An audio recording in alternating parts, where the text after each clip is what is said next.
Good morning, Doc. Good morning, classmates. My name is Janelle Cuenca, and I'm going to discuss about organizational politics.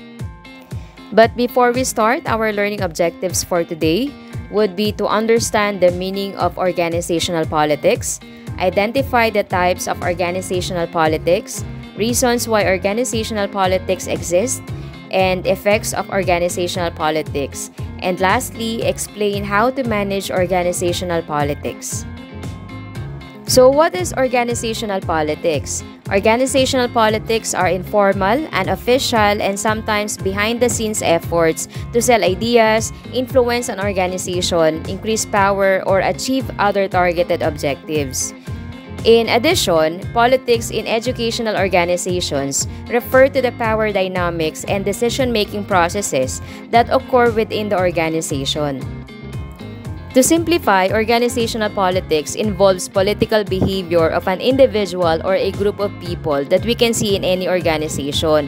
Usually, yung mga activities ng mga taong ito ay hindi naman talaga required as part of their formal role sa isang organization. At ginagamit nila yung kanilang power, influence, and authority to make decisions, allocate resources, and pursue their own interest. Sa madaling salita, it's about who has the power and how they use it to get what they want. Do you agree that politics can be both positive and negative? The answer is yes. Politics can be both positive and negative in any organization. Positive politics can have a positive effect in an organization if political behavior can help people or groups in promoting their interests and ideas, which can result to innovative solutions to issues. And when people feel like their opinions and voices are being heard, it can increase engagement and motivation. Sa madaling salita, nagiging positive ang organizational politics kung ito ay nakakatulong para mabigyan ng solusyon yung problema na kinakaharap ng isang organization at nakakatulong para ma-motivate yung mga employees na gawin o ibigay yung kanilang best sa kanilang trabaho. On the other hand, when political behavior is self-serving, nakakapag-create ng conflicts, power struggles, and ineffective decision-making, ito yung sinasabi nating negative politics. There are different types of organizational politics, and these are self-promotion, office politics, factionalism, gatekeeping, and territorialism. Self-promotion happens when an individual works to further their own career regardless of who they step on in the process. Nangyayari ito kapag ang isang employee or individual ay gustong lumevel up dun sa kanilang mga trabaho and without caring about who they hurt in the process, and also they don't mind putting others down to benefit themselves. When we say office politics, it is when one person or group tries to influence another through persuasion, influence, manipulation, pressure, etc. Office politics can have both positive and negative effects. This can be good if it helps more people support the organization's goals, but it can also be harmful if it leads to conflict and people trying to win at each other's expense. The third one is factionalism. It is when groups within an organization become split based on two distinguishing characteristics: common task and common interest. Dito naman papasok yung pagbuo ng alliances o yung iba-ibang grupo within the organization na kung saan mayroon silang magkakaibang interest, magkakaibang goal, at nagkakaroon ng competition with each other for resources, additional power, and influence. And at the end of the day, this can create conflicts, division, and lack of collaboration within the organization.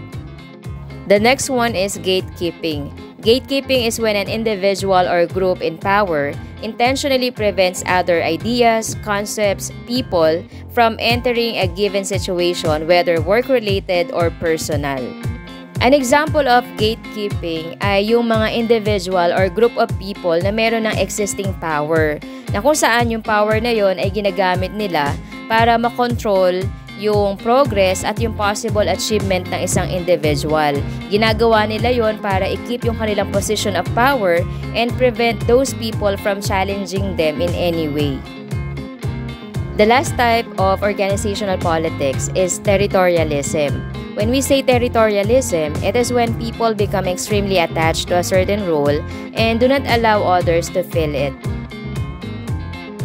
Sa territorialism naman, dito papasok yung political behavior or mindset ng isang individual or group of people na very protective sa kanilang area of responsibility, sa kanilang influence at sa kanilang power, na kung saan ayaw nilang makikialam na kahit sino sa kanilang trabaho. And this can lead to a lack of cooperation, communication, and collaboration among different parts of the organization. And now, what are the reasons why organizational politics exist?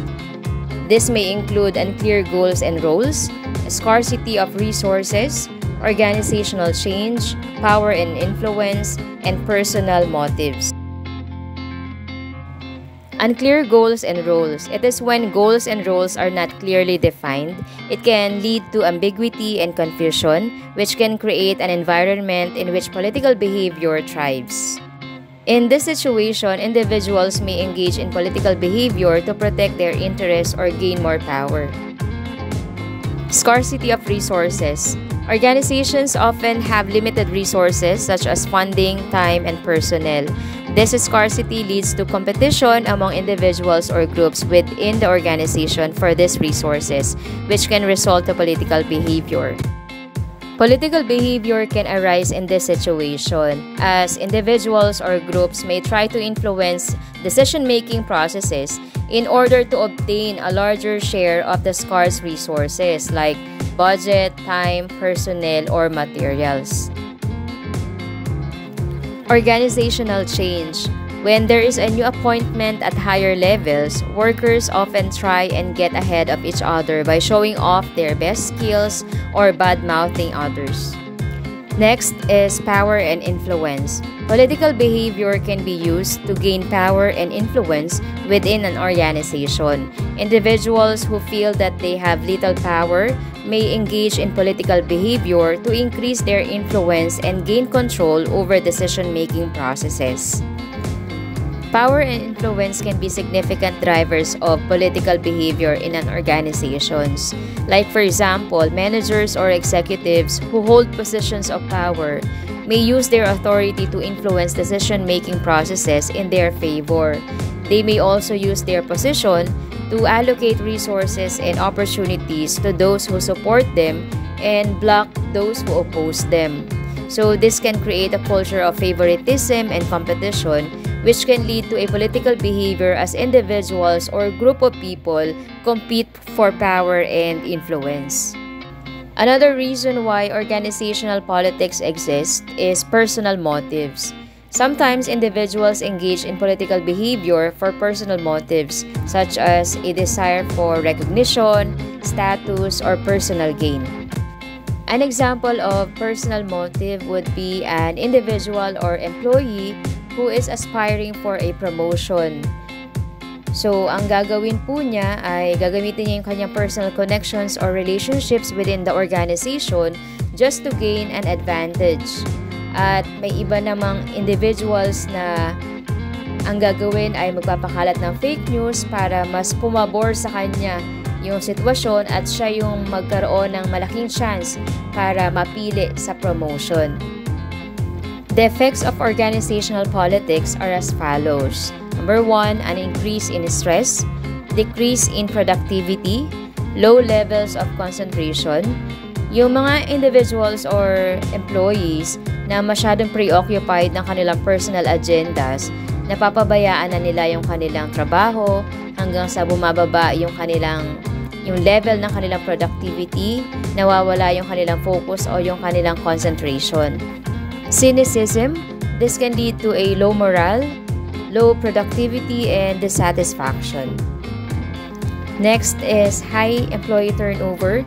Kapag ang isang organization ay masyadong mataas yung level ng kanilang politika, ito yung nagiging cause kung bakit yung mga employees ay umaalis ng mabilis sa isang organization. Mabilis yung nagiging turnover ng mga tao.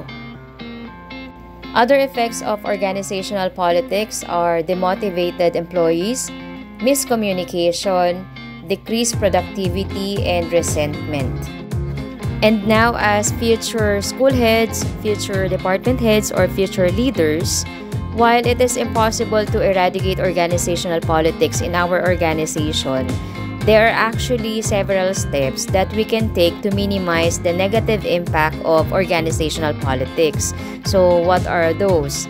Number one, improve your people skills, communicate openly and honestly, put yourself in your employees' shoes and understand the landscape, collaborate respectfully across departments, maintain positive working relationships with all colleagues, don't have favorites or give preferential treatment to anyone, change your approach if something's not working, ensure employees feel valued and noticed and know they have opportunities, monitor any issues you notice, encourage employees to reach out with concerns, step in when needed, and lastly, set a positive example for your team to follow. Moreover, in educational organizations, it is also important to create a culture that values transparency, collaboration, and shared decision-making. By creating a positive organizational culture and promoting ethical behavior, we can reduce the negative effects of political behavior and create a more productive and harmonious work environment. To end my report, let me share with you a simple yet meaningful quotation. An organization, no matter how well designed, is only as good as the people who live and work in it, by Dee Hock. Once again, thank you for listening, Doc and classmates. And these are my references. Thank you.